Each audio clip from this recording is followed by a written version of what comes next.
Hi, my name is Jenny Thompson. I'm a parent of 2 in the district. My address has been provided. Tonight I will speak to you about Castle SEL, which when I looked at all the teacher and student lessons at the district offices is listed on almost all the lessons. It's called Castle Core Competencies. I looked up who the West Bend School District has paid for SEL lessons. What I found is that all of the companies we paid are also using Castle Core Competencies to teach SEL. Second step, Committee for Children, Aperture Education, and Purpose Prep all use Castle. Well, why does that matter? Well, let me walk you through the problems with basing the entirety of our SEL curriculum on Castle. The president and CEO of Castle, Karen Nimi, announced that Castle has revised its definition and framework for SEL to highlight the value of SEL as a weapon for social justice.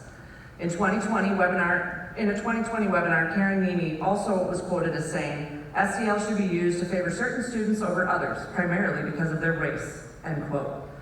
Under SEL competencies on the Castle website, it states SEL competencies can be a leverage to develop justice-oriented global citizens.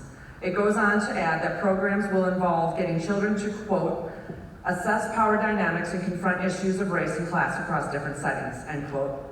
On Castle's website, it states under Castle's standard framework that Castle is, quote, aimed at redistributing power to promote social justice. It also states that under their section of cultural analysis, quote, make explicit issues such as power, privilege, prejudice, discrimination, and social justice a part of SEL, end quote.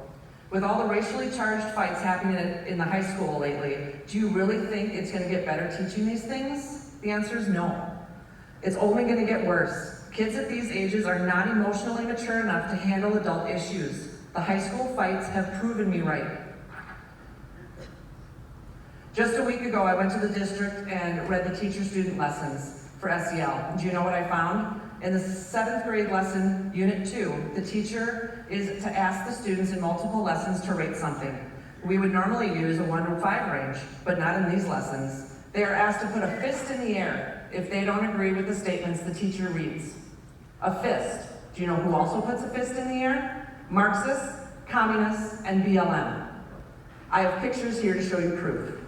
And do you support this? Because by allowing SEL to be taught in Badger, what you're telling West Bend parents is that you not only approve this, but you support it.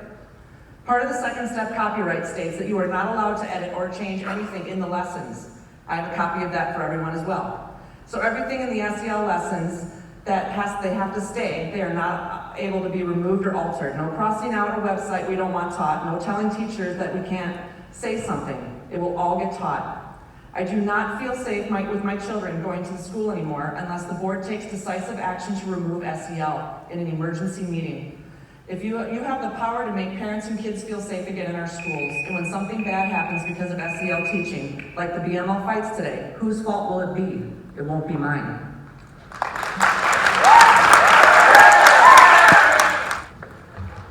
Good evening, and thank you for giving me time to speak to you this evening. My name is Chris Thompson. I am a resident of West Bend. My address has been given, and I have 2 children in the school district. I attended this board meeting last week, and I watched the rest online, and I heard numerous concerned parents and citizens of the district share their findings about SEL and ask the board to remove it from their curriculum. These are parents who sacrifice countless hours of their lives outside of their jobs and family responsibilities to bring these facts to your attention. They sat in the district offices poring over curriculum. They sat in on curriculum meetings and held numerous conversations with district officials to lay out their concerns.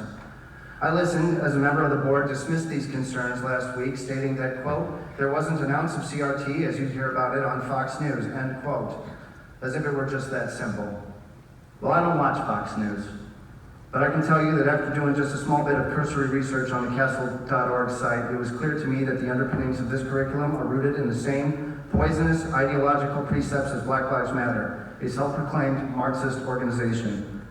Buzzwords such as social justice, equity, and privilege are littered throughout the source documents, research articles, and reference resources that make up the foundations of this curriculum. This is a divisive ideology, far from being settled science, and it is far too volatile for our young people to be able to process in a constructive way without direct parental guidance, and I can prove it.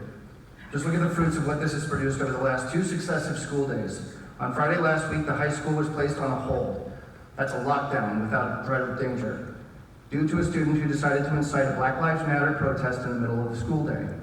Just this morning, more West Bend police officers had to respond to the high school again to break up a fight stemming from a student who objected to the protest last week. I know this because my child knows this, and because videos and conversations and commentary have been circulating all over social media since last week. You say that these programs teach values such as empathy and compassion, but I'm here tonight to inform you that you do not have the right nor the authority to be teaching any kind of values to my children. That is not your role. It's mine as a parent, and I take it very seriously. Moreover, the decisions that have led to this curriculum being used in our district today leave me with serious concerns about your ability to ensure my children's safety during the school day. Last week, one board member commented that we should have this much parent turnout for every meeting. Well, maybe she has a point, but I would submit to you that at least in part, attendance at these meetings has been light because you have been entrusted by your constituents to watch and protect this district from harmful policies being put into place. I'm here to tell you that this trust has now been broken. If this board does not get serious and seek to make decisive action right now with regards to racially charged ideology existent within our curriculum today, I fear these problems will continue to escalate. This is not the reputation we want for our community. Please hear our requests and make the responsible decision to have this removed from our curriculum. Thank you for your time.